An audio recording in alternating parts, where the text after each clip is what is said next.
And welcome back, everyone. Oh, I forgot something. Welcome back, everyone. Welcome back to another edition of the EPT Spring 2024 qualifiers. The regional European qualifiers are here. The closed qualifiers are finally upon us.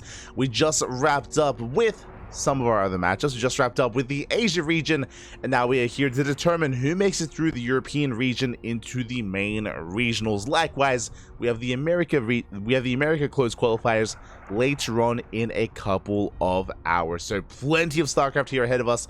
We already had our first broadcast, and now we have our second and soon to be our third on the horizon as well. And welcome, everyone. Welcome. Oh boy, it's going to be a brutal series. It's going to be a brutal night here of StarCraft because we have 16 players here. Actually, I believe, yeah, 16 players in the European regionals, and we are going to knock that down to half. And I apologize, did I say 16? I meant to say, what is it, 28? 32?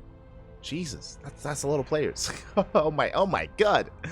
It is 32 players here, and I believe we're cutting that in half, and 16 will make it through in the end. And did I say, I apologize, 17 players are going to be making it through in the end here to qualify for the European regionals.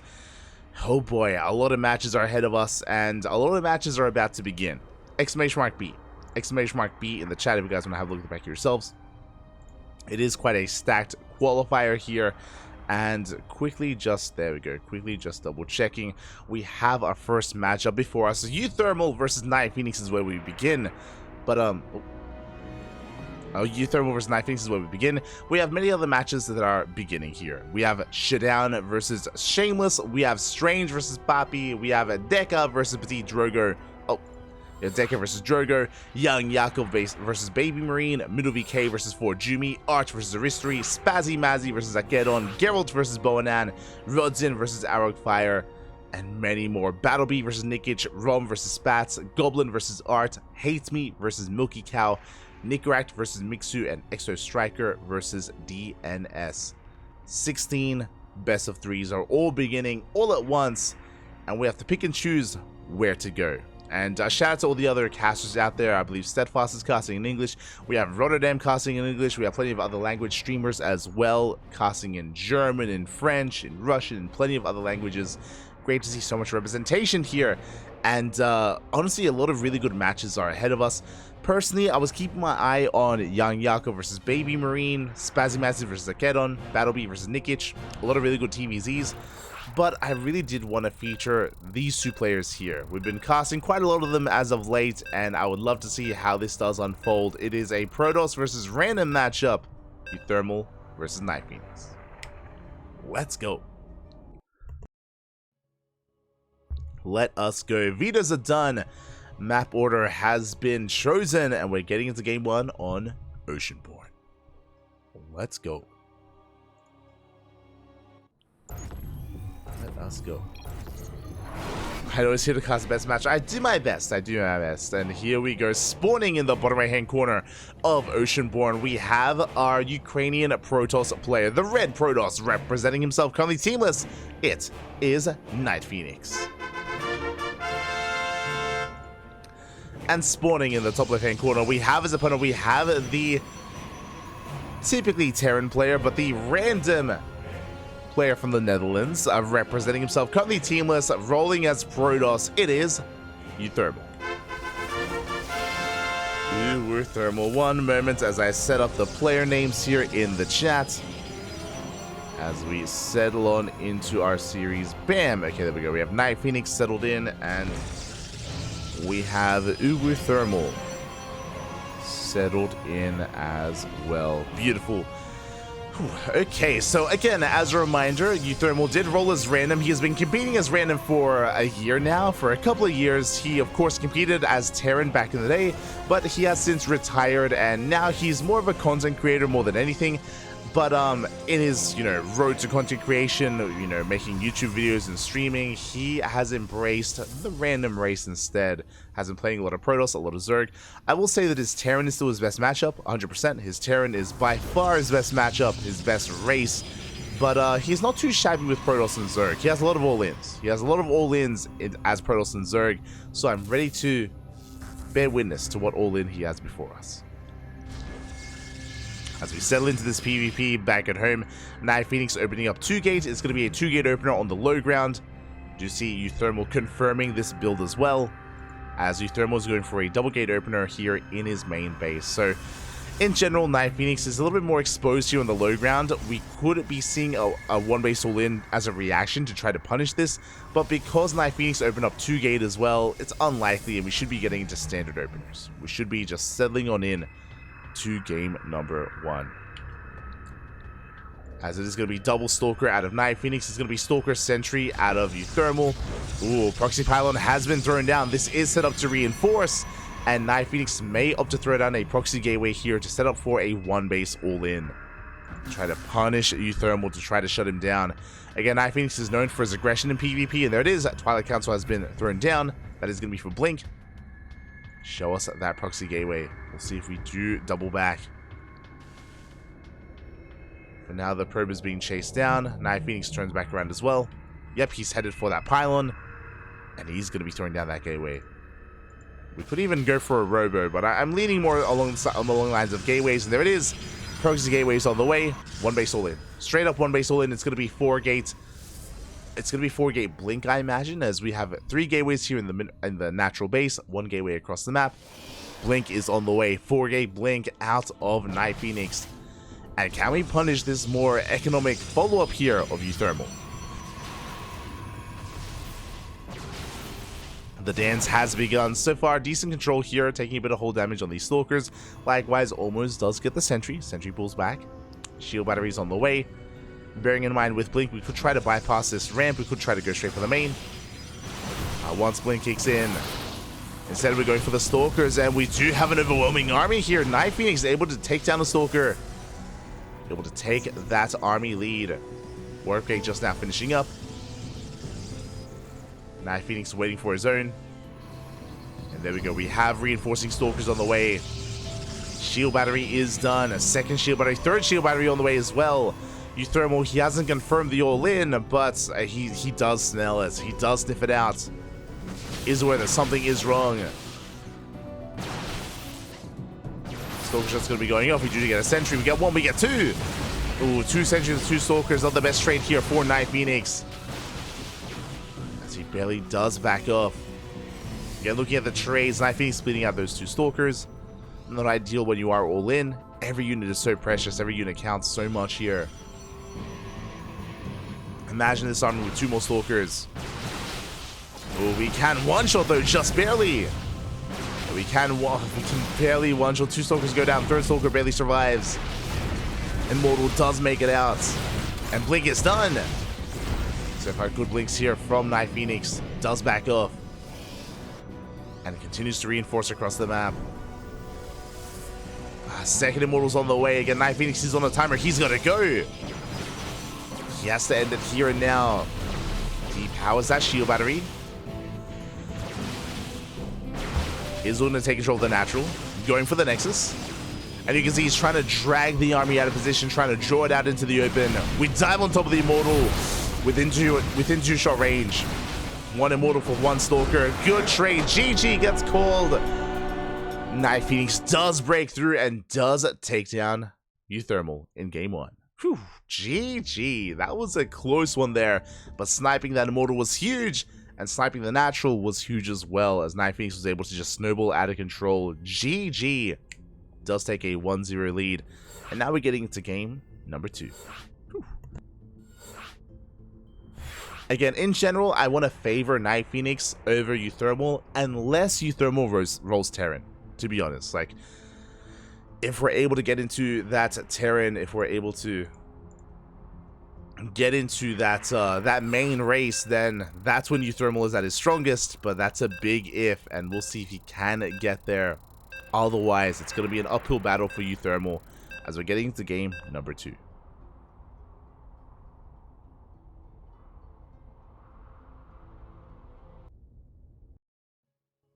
A lot of people on TLNet calling him EU Flash. Is that what people are really saying? No shot. No shot. Not exactly. Not exactly.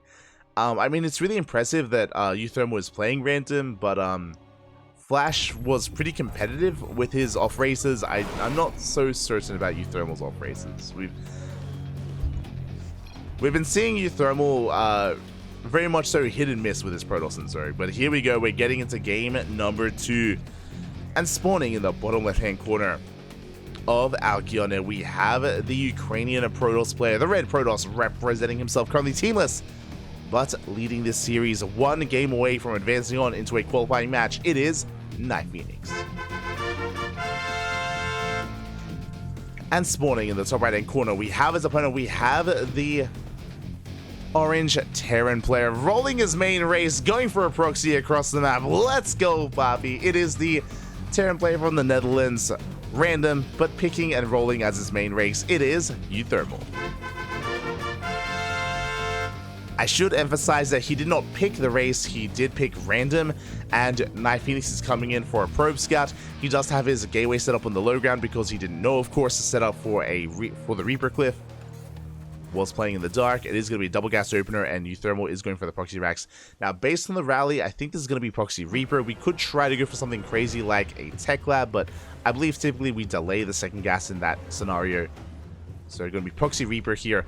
With a proxy Reaper, the SCV usually comes in for an eBay block or for a bunker in the mineral line, depending on whether there's an expansion. And a very safe play here out of NightPhoenix, going for the Zealot first into a second gateway before the expand. eBay block is coming in. Sorry, the bunker is coming in, but we have the Zealot to shut down the bunker to force a cancel. So a very safe play here from NightPhoenix across the map, going for a pylon just to disrupt the build, just to disrupt the wall. Oh my god, just setting up for a gateway as well. Gateway in the main base of uThermal. Let's go.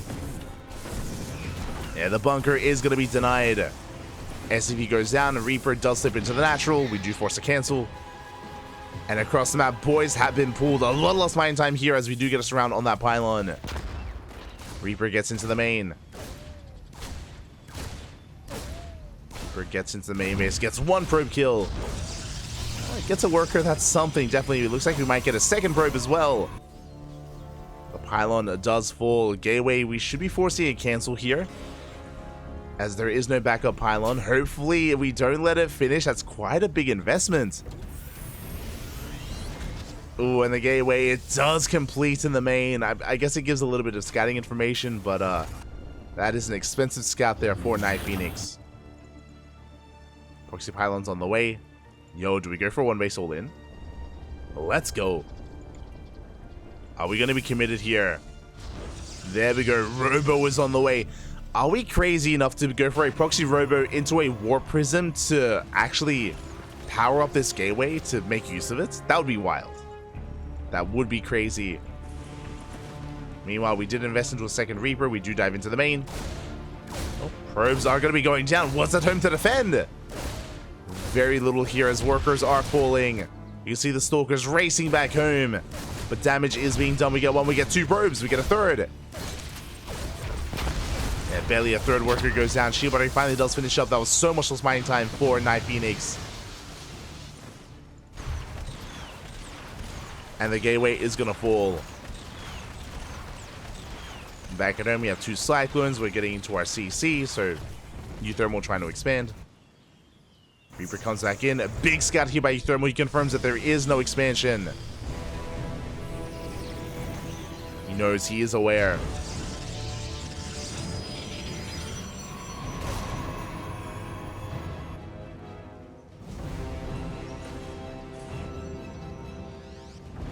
NightPhoenix is going to be reinforcing. Going for the Immortal. Moving out.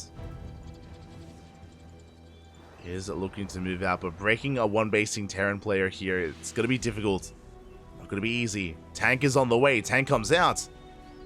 Honestly, with the arrival of this tank, I don't know how we break this. And NightPhoenix, it might be wiser here to just try to contain and expand. But at this point, we're pretty committed. Reaper does come across the Robo. Big scout by uThermal. Now he's aware of the all-in.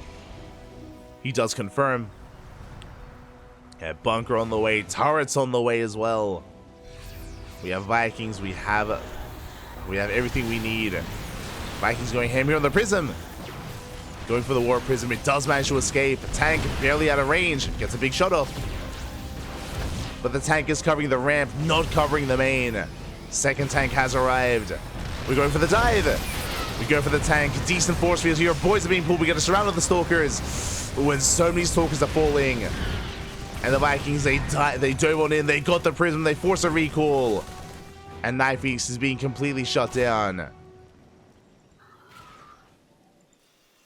uThermal, he survives. He has his natural, and this is looking worse and worse for NightPhoenix. We spoke about this, how uThermal, whenever he loads in, he's hoping for Terran. It is his best race. It is his strongest race here that he can work with, and NightPhoenix, it looks like he's just running out of steam.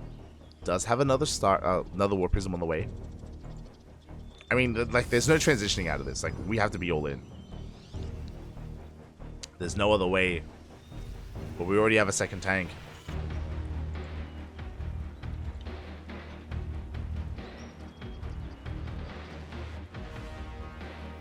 Is no other way. As we're trying to find a way into the main, but again, we have 3 tanks in position and a bunker and a turret. We are so well set up. We dive on the tank. We're not going to get it. Prism is going to be hunted down by the Vikings. Oh, yeah, brutal loss. The Immortal falls. Boys are being pulled. GG gets called, and uThermal, he survives the 1-base all in. And we're going to the ace match. We are headed to that ace match. Let's go. Going all the way to game number 3. Game 3 gonna be on site Delta.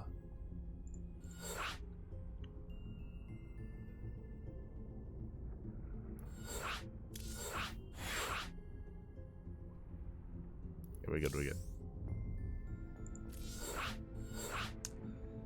Good. I almost dipped into the wrong lobby by accident. I do apologize. But we are all getting in.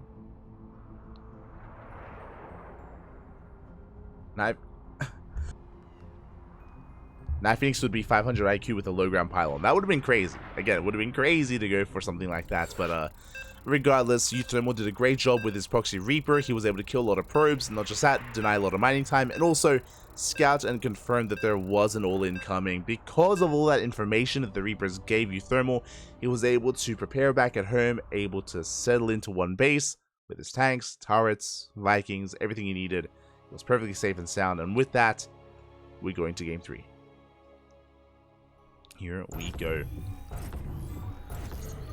Oh, and we are getting the trifecta. Okay, spawning in the bottom right-hand corner, we have a Ukrainian Protoss player being forced into the ace match, but he's up against a new race. I'm ready for it. I'm here for it. It is NightPhoenix.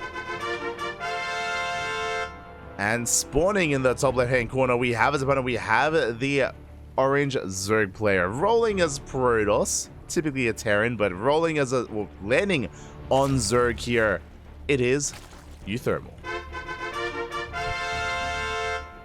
Representing offside. Okay, so we've seen uThermal's Protoss and his Terran, and now we're seeing his Zerg. Now, the last time I saw uThermal's Zerg, I believe it was against Jomek, and uThermal tried to go for a Ling Hydra all-in, and it did kind of fall in its face. Jomek was able to overwhelm. But again, we'll see what he does decide to whip out instead, as he's going for a gas first. Gas pool opener here out of uThermal. Very aggressive build. Basically, we are going to be prioritizing link speed. We can go into a Bane bust. We can go into a Roach Rush. Traditionally, whenever I see uThermal play Zerg, he's usually going for some kind of all-in. It's usually some kind of committed all-in. But we'll see what he has in store for us here on site Delta. The expansion is on the way. Behind this, NightPhoenix opening up with a 2-gate opener. Interesting choice. A bit of a skill check here from NightPhoenix. 2-gate openers typically lead into a depth harass early on. We'll see if uThermal can survive that harass. To be fair, with this gas opener, we should be able to get into fast link speed, and that will be an easy way to deal with the aggression of NightPhoenix.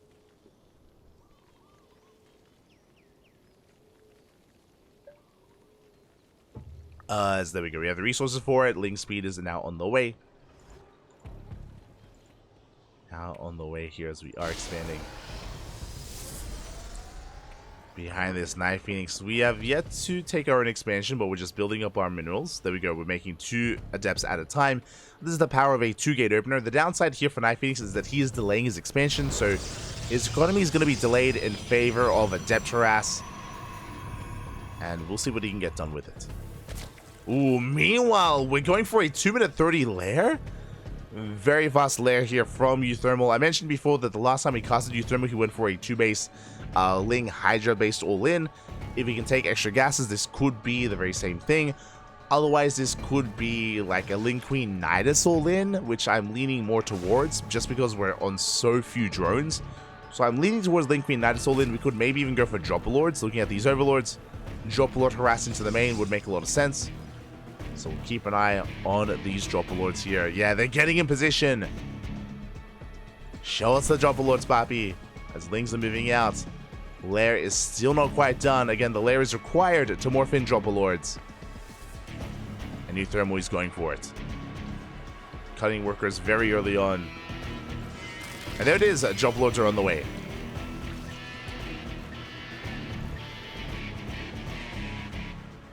Dropper Lords are on the way. Lings are flitting across the map. And NightPhoenix has no idea. He has no idea what's going on. The adepts, they do manage to get into that natural waste. Drones are going to be going down. But that means that these adepts are not home to defend. And NightPhoenix, oh god, this is going to wreak havoc. This is going to get too much done. And drones are falling. What about the probes of NightPhoenix? As Lings, they flood into the mineral line. A quick reaction there out of NightPhoenix does pull away. 3 probes go down. And we will save most of those workers, but we lose control of the main. Meanwhile, there's that Hydra den, so it is going to be a link drop into Mass Hydra. This is a playstyle that uThermal has been very fond of. Creep is being dropped. Lings are coming for us around. Good reaction so far here, though, out of NightPhoenix. Will shut this down. Oh, as the Stargate was depowered. And from here, we should be able to get back to mining. But no, the wall's on the wall! The wall, it's wide open. Lings, they flood into the natural. Not like this. As NightPhoenix is being pulled apart. The Lings trying to get us around. Dropper Lords coming back in. A lot of chaos is being caused here. NightPhoenix just having a hard time keeping up. As Lings are dropping. NightPhoenix not quite in position here. Good starter stepping out of NightPhoenix. He does pull back. He should clean this up. Should be able to clean this up. But behind this, we have Hydras amassing. We droned up to 31. NightPhoenix's probe count, it's far too low. You can see here, NightPhoenix didn't lose a lot of probes, but what he did lose was mining time. So much mining. You can see here, deep in the orange in favor of uThermal. It's the economy.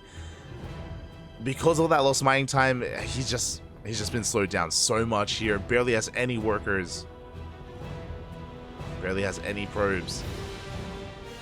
And uThermal, he's in control. Like, he's in a really good position. Upgrades are on the way. We already have Hydra speed, now getting into Hydra range. 2-base Hydra can pop off in this position. Like, what does the Protoss have here? Vanilla gateway units. No Twilight Council, no Glaives, no Charge, no Blink, no nothing.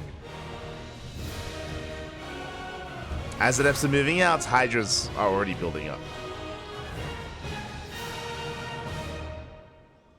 Like, the initial 2-gate opener wasn't too bad at all, but unfortunately we weren't able to get eyes on the drop. We weren't able to wall off. Hydras have been spotted. We know. We're going for double Stargate. Interesting. I mean, the problem is that there are Hydras. Like, Hydras are going to have their way with these oracles. Stasis traps could pop up. As Adepts say shade into the main, but there are Hydras waiting already. We shut down the Adepts. Not worth it here for NightPhoenix. And here comes the Hydra based all-in.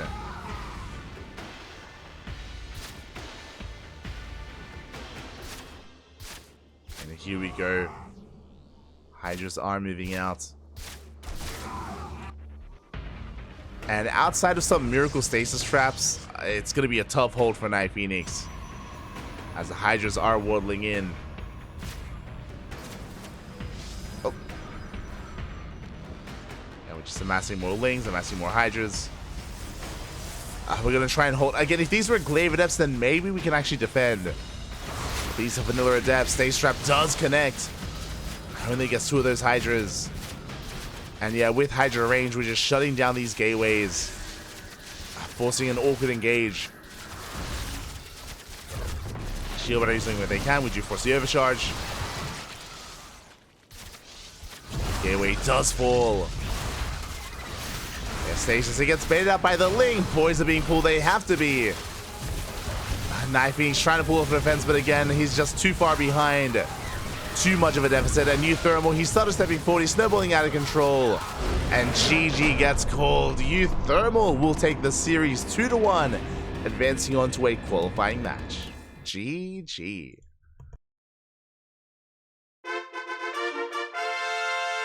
GG, well played. And yeah, this is typically what we've seen here from uThermal's Zerg. We have seen quite a lot of his Hydra-based all-ins, whether it's with the gold base, whether it's with the drop lord starts, whether we're just rushing into them with fast layers, with a fast layer with fast gases. GG, very well done. uThermal will advance on. My condolences to NightPhoenix here. Again, if only he had eyes on the link drop. Not just that, if only he had eyes on the initial layer timing as well, then maybe he would have been able to get in position to scout for something like the link drop and have a much cleaner defense. Again, the link drop basically kind of won uThermal the game. It wasn't even the Hydras, it was the link drop doing so much damage. Doesn't matter if it was going to be a Hydra follow-up or a Link Bane bust or, you know, a Roach based all-in. Whatever was coming up next would be enough to kill NightPhoenix there, and GG. GG, well played. uThermal does take it. And with that, we are going to be settling into our next series. We're going to be following uThermal into his qualifying match, I imagine. Let's find out. Where are we?